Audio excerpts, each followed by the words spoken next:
June 1, 2025. 157 years ago, over 8,000 Navajo Dene people were released from incarceration at Bosque Redondo, New Mexico, United States. The Long Walk, the ethnic cleansing of the Navajo Dene people.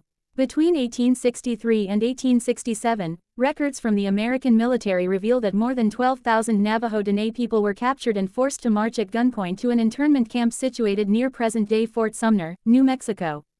Additionally, enslaved Navajo people were taken from their slaveholders. Acting under the directives of General James H. Carleton and with the endorsement of President Abraham Lincoln and the United States Congress, Union Colonel Christopher Kit Carson commanded Union troops in assaults on Navajo settlements.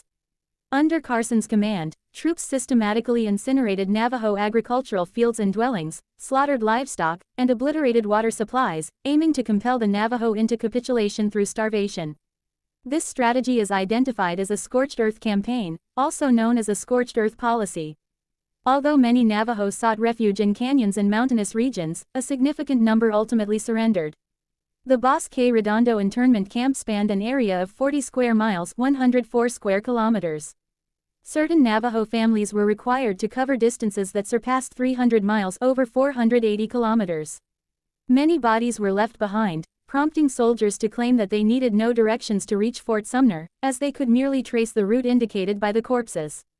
Furthermore, the remains of Navajo people were often discarded into nearby arroyos and buried in mass graves. Navajo people who were enslaved by both Mexican and Spanish owners, as well as by rival tribes, were also forcibly marched to Bosque Redondo.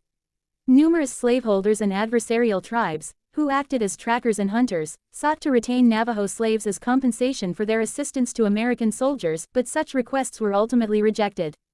Additionally, American soldiers attempted to purchase or retain Navajo slaves they encountered. General James H. Carleton faced allegations of promoting the use of enslaved Navajo people as a form of currency within the region. Reports from American soldiers indicated that many Navajo slaves were unaware of their ancestral roots, having been born into slavery. The internment camp itself was the site of over 2,000 deaths, alongside an unknown number of Navajo people who were victims of slave raiders.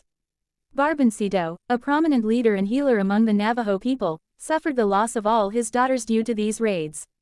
Following the ratification of the treaty in 1868, and after the conclusion of the Civil War, it is documented that more than 8,000 Navajo people were released from their captivity. The traumatic experience of the Long Walk had a devastating effect on their cultural identity.